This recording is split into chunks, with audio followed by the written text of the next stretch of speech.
now joined by Larry Schweiger of the National Wildlife Federation. Welcome, Larry. Oh, thank you. Tell me, what brings you to the Governor's Global Climate Summit?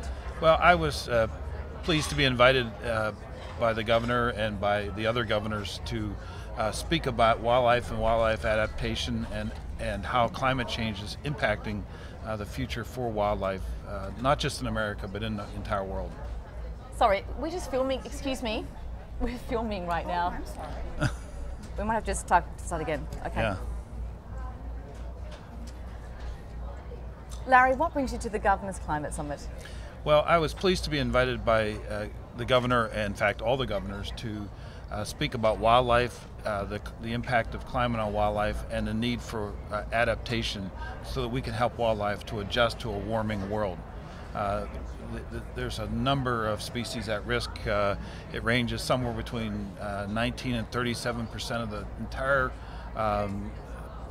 population of animals on the planet that may be threatened with extinction. Not just animals, but plants as well. It's a staggering figure. It is. Yeah. Is that why these summits like this are so important? Absolutely. And I think it's important because we're talking to a number of sub-national leaders, and including governors and mayors and various provincial leaders, and it's very important to think about their role in helping to solve the climate crisis. So many of the innovative ideas that we have in the field today have come from places like California. Do you think this sub-national level action is really going to be influencing federal governments in the lead up to Copenhagen? We do, and it's interesting because lawmakers are always looking to their own grassroots to see what's happening out there. And when they see a mayor stepping forward, taking a strong leadership position, or a governor who is willing to take the right positions, it gives them courage to do the right things in Washington, in Copenhagen, and elsewhere. Are you confident legislation will be passed in Copenhagen?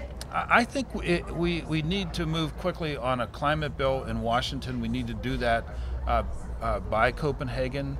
And I think if we do that, then we'll give the president the authority he needs to go to Copenhagen and negotiate a deal that's fair for everyone, that protects the planet, that solves the threats to nature.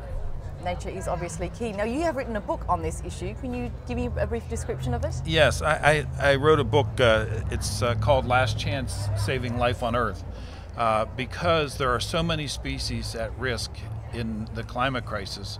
We need to act fast, not just to slow down the climate threat, but actually to find ways to become carbon negative, to reverse the trends, but also to invest in the nature for tomorrow. Our children and the world that they inherit is at risk, and we need to take bold action today. We need to stop climate change, and by doing that, we create millions of new green jobs. We create new opportunities for the next generation of leaders.